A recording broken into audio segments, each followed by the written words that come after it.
On August 25th, 1998, the fourth studio album by Elliott Smith, XO, was released. The acclaimed indie singer-songwriter, whose hit 1997 album Either Or was heralded as one of the greatest albums of all time, now sought to make something different. He wanted to make a pop album. My name is Elliott Check, and to celebrate the 25th anniversary of Figure 8, I wanted to look back at Elliott Smith's life and find out why his work is so impactful all these years later. Join me for the first episode of Art After Artist. My name is Luke O'Neill. I was a longtime music journalist. And then when I went away to college, I worked at my college radio station. And that was right around the time when Either Or came out. And I remember getting it at the radio station and just being blown away by it. And I have this distinct memory.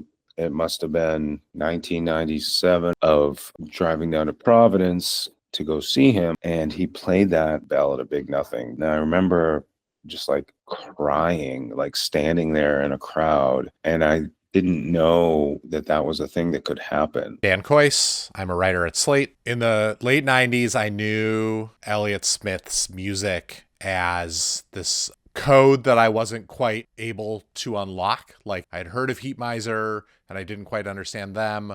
And then I knew that these very lo-fi records existed that were full of these sort of hushed, beautiful songlets, but I didn't connect with those exactly. One thing with the old records was the tape was sort of, it was low bias. It couldn't take as much energy back then. And so part of the sound of those records is like the tape compression, like it just would kind of flat top. That was Rob Schnaft, Elliott Smith's longtime record producer and the man who helped create Either Or, XO, Figure 8, and From a Basement on a Hill. The tape had a sound.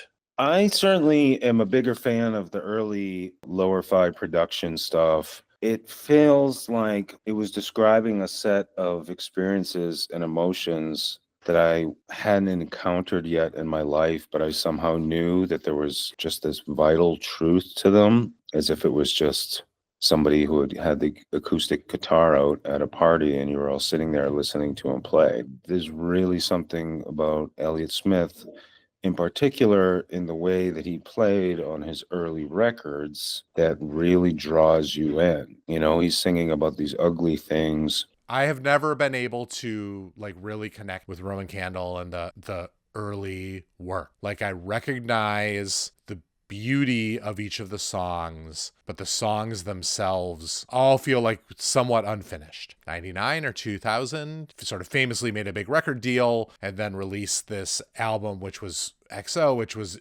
totally different from what I understood about him and what I'd heard of his, which immediately I really connected with. He loved the studio and he was down for experimenting. The acapella song, it started off like piano vocal, and I had been listening to those Beach Boys outtape, all the acapella stuff, and it was like, what if you work up an acapella arrangement? And he was like, okay. So he just went into the back room and he had a little Roland VS 880 and he just kind of laid it out on piano and then just replaced the notes with vocals and built it up. And then he was like, how about this? And it was like, it's just a little too liturgical, you know, like, and he was like, okay. And then he went back and changed some things.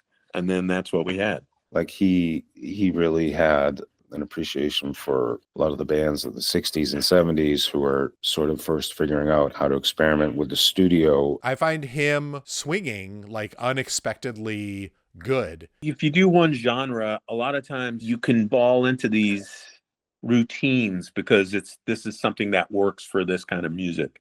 So rather than do that, it's good to do different kinds of music. He was such a studio wizard and such a musician, and he could play everything. I feel like he was probably really in his element and so happy with all of that. It's not just that it harkens back to the 60s. It's not just that it is clearly connected to the time that it came out of. It also has to do with an artist who was known for being aggressively understated, who, if he was famous for anything, was famous for showing up at the Oscars, playing a very quiet little song and looking totally uncomfortable and miserable, and then being immediately followed by Celine Dion. Suddenly saying, I have something to say in the pop idiom, in the format and the world that the Celine Dions of the world inhabit. But there's a space for people like me, for people like us in this world too. It's too bad because like it was the start of something. We had a plan to do something after that. We were going to do it at home, and we had done 2 songs in my garage, and it was like, oh, this is cool. This will work. And it was like combining 4-track and Pro Tools, and it was like mixed media and mixed fidelity. We spent a lot of time together, and it got weird. And then On August 21st, 2003, Elliott Smith was found dead with 2 stab wounds to the stomach in his home in Echo Park. He was only 34. We went to see the Decemberists that night, and we had just heard, and they played a cover of Clementine. Once again, I cried. It's kind of bookended my Elliott Smith experience. When you listen to the music now in a way that is both bitter and sweet, all he was going through, and you knew that he felt he couldn't escape it, but the beauty and buoyancy of it makes you feel like you wish that he could, and you feel like he had it in him, that he could have, but that he lost that fight. it's the way it is. I didn't listen to From a Basement on the Hill. I don't think I've ever really given it as much attention as I should have, because it came out about a year after, and I don't think I wanted to listen to it. I thought it was going to be cathartic, and I don't know that it was so much. I mean, there were times it really broke your heart because you could hear him on the tape like he was alive. He sang so close up to the microphone in this whispered sort of voice. It engendered this sort of feeling of intimacy, almost as if you were there in the room with him. You'd hear the piano bench creak, and you hear him smoking, like, okay, let's do it. You hear that stuff, and it just would add up. Every day you'd hear this stuff. It kind of gives me the chills a little bit, but glad we did it. If there is material there after someone dies, there's no reason that people shouldn't be able to listen to it and hear it. Like, it does no harm to the world to put more art into it. You would think you will want more of your favorite artists, but sometimes when it's guys like those, whether it's they died by suicide or they died from addiction-related issues, sometimes it can be too much, This was a guy who everything he had on record and into these songs, you could not listen to one of these songs and not feel like every part of him was going into it. Everything he was feeling, everything he wanted to create, everything that was torturing him.